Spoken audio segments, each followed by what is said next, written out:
কি আছে এভরিওয়ান, তোমরা সব কেমন আছো? আশা করি ভালো আছো। তো আমিও অনেক ভালো আছি। তো বিয়ের ব্লগটা তোমরা দেখেছো অবশ্যই। তো আজ হচ্ছে দিদির কোণাযাত্রী। তো অনেক দূরে যেহেতু রাস্তা, তার জন্য কি হয়েছে, বিকেলবেলায় বাসটা ছেড়েছে, যেহেতু সন্ধ্যে সন্ধ্যে টাইপের পৌঁছে যায়। তো অনেকটাই লেট হয়ে গেছিলো, যে আমাদের পৌঁছাতে প্রায় 9টা মতো কি বেজে গেছিলো। তো এখান থেকে বাসটা ছাড়া হয়েছিল তোমার এই 3:45 মতো। তো যেতে যেতে জ্যাম থাকে রাস্তাতে, তারপর হচ্ছে টিফিন মিফিন করে আর কি।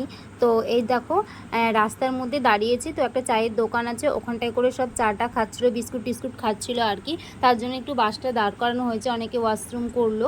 তো এখানে অনেকক্ষণই একটু দাঁড়িয়েছিল। তারপরে দিন পৌঁছে গেছি আমরা প্রায় 9:30 মতো বাজে। আমরা 9:30 বলতে 9:45 এরকমই হবে। তো দেখো আমরা পৌঁছে গেছি ভেতরে। তো দেখো দিদিকে কি সুন্দর করে সাজিয়েছে, বেশ সুন্দর লাগছে। কিন্তু সত্যি কথা বলতে কি, আমার সাজানোটা এতটাই সুন্দর লেগেছে, কি সুন্দর বেশ খোপা করেছে, মানে খোপাতে ছোটো ছোটো গোলাপগুলো দিয়েছে, অরিজিনালি গোলাপ। তো খুব সুন্দর সাজিয়েছিল। আর যে সাজাচ্ছিল সেটা হচ্ছে ছেলে। তো আমরা গিয়ে দেখলাম, তো বেশ ভালোই সাজিয়েছিল। তারপরে দেখো এখানে এসে বাসে তো সব এলোমেলো হয়ে গেছে, কেউ ঘুমিয়েও এসেছে আর কি। এখন সব ফ্রেশ হচ্ছে, মাথা টাথা আঁচড়াচ্ছে, তো এইসব করছিল। তো আমরা ওখানে অনেকক্ষণ বসেছিলাম, বসার পরে ছবি টবি একটু তুললাম। তোলার পরে সঙ্গে সঙ্গে গিয়ে কি টিফিন দিয়ে দিয়েছিল। তো এদিকে ছবি তুলতে আমি ব্যস্ত ছিলাম, আর এদিকে টিফিন দিয়ে দিয়েছে, এরা খাওয়া স্টার্ট করে দিয়েছে।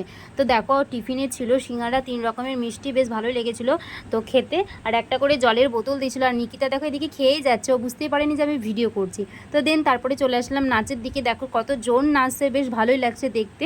আর ওখানকার খুব সুন্দর কিন্তু নাচ করে। তো আমিও নাচ করছিলাম, তো ভাবলাম তোমাদেরকে একটু শেয়ার করি, এই জন্য। তো তোমরা ভিডিওটা একটু দেখে নাও। বেশি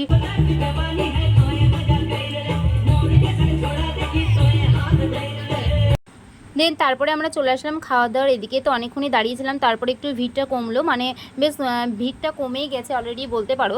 তারপরে জায়গা পেয়ে গেছি, এই ব্যাচটা আর কি ফাঁকাই হয়ে যাবে। ও বাবা, তারপরে দেখছিলাম ভালোই ভিড় হয়ে গেছিলো এরপরে। তো আমি এই বৌদিটার সাথে এসেছি, তো বৌদি আসলো বলে আমি আসলাম, না হলে কিন্তু আমি কোণাযাত্রী আসতাম না, যেহেতু একা একা কোথাও কি যেতে ভালো লাগে বলো। আর এদিকে দাদা বসে গেছে।